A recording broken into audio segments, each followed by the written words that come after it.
Salut et bienvenue dans une nouvelle vidéo des Francés en tu vida. Oui, on se retrouve aujourd'hui, comme tous les samedis. On va voir les adverbes, on va voir l'explication justement des adverbes, de los adverbios, quelques adverbes, on va voir. Tout d'abord, il est très important, empecé de una, mais bon. Tout d'abord, il est très important que tu saches qu'est-ce que c'est qu'un adverbe, parce qu'il y a beaucoup de monde, je ne dis pas tout le monde, mais qui ne savent pas différencier un adverbe, un nom. Bon, alors, un adverbe va modifier justement un verbe, sauf parfois le verbe être va modificar un verbo, salvo el verbo ser y estar. Bien, siempre que hay una excepción en francés.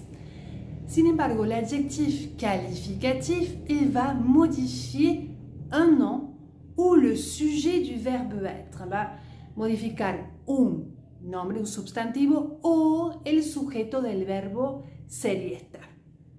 Vamos con unos ejemplos. Par exemple, on va commencer par bon et bien. Vamos a comparar.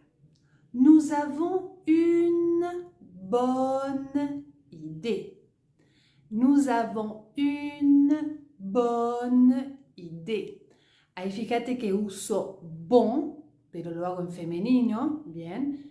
Sin embargo, el bien es invariable, quiere decir que siempre se va a escribir bien, pero el bon se va a modificar según el género, bien. Nous avons une bonne idée, una buena idea. Y yo digo, il travaille bien. Il travaille bien. Ahí voy a usar el bien. Bien. Bon, il y a des gens qui klaxonnent, c'est la fête ici en Argentine, je suis désolée. Donc, justement, on a dit qu'un adverbe va modifier un verbe. Donc, il travaille bien. Là, je vais utiliser justement l'adverbe bien qui va renforcer justement le verbe.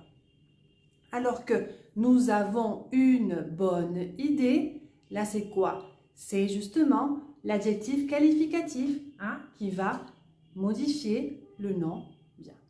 Ça va jusqu'à là? Pas de problème. On a d'autres exemples. Il parle bien français. Tu parles bien français. Nous allons bien manger. Vamos a comer bien. Hablamos bien francés. Bien. Un puntito que hay que decir que es importante es cuando yo hablo de c'est bon. C'est bon lo puedo decir para c'est ok, d'accord, c'est bon, ok, bien.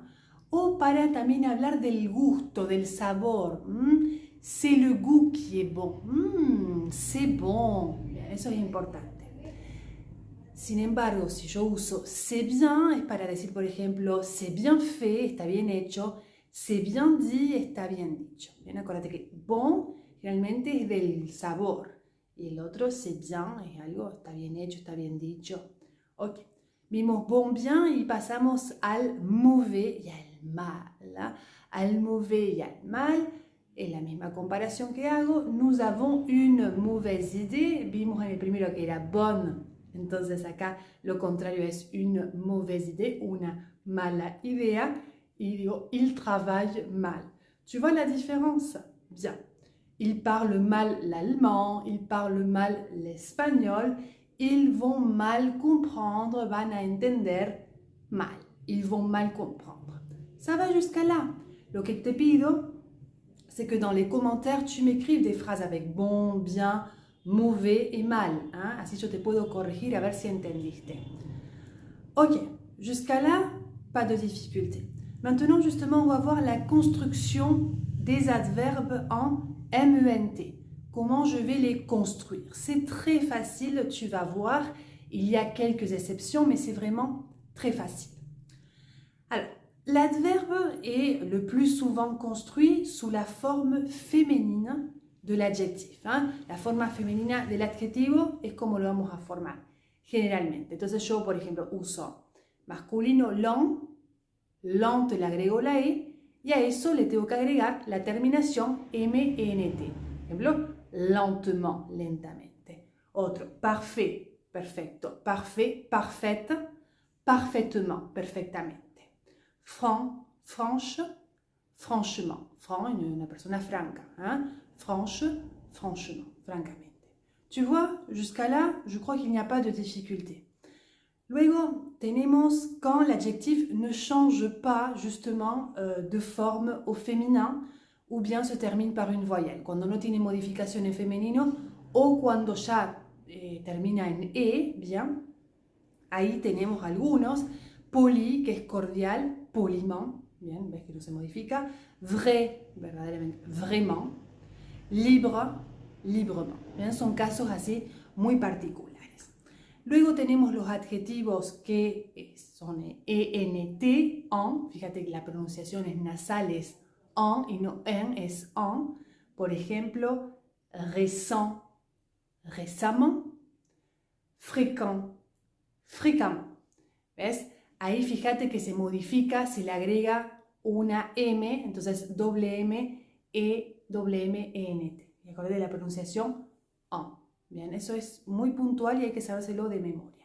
Luego tenemos los adjetivos en ANT, como por ejemplo courant, bien, corriente, courant, y ahí se van a cambiar en A, 2M, ENT, couramment. Couramment. Par exemple, je parle l'espagnol couramment. Y por supuesto que hay algún casito excepcional. Tenemos el vite, que no digo vitement, no digo rapidement. Hein? Il faut faire très attention. Bon, j'espère que tu as compris. Bon, j'espère que ça a été clair pour toi. Écris-moi des phrases dans les commentaires, je te corrige. Escribe frases en los comentarios, te corrijo con mucho gusto.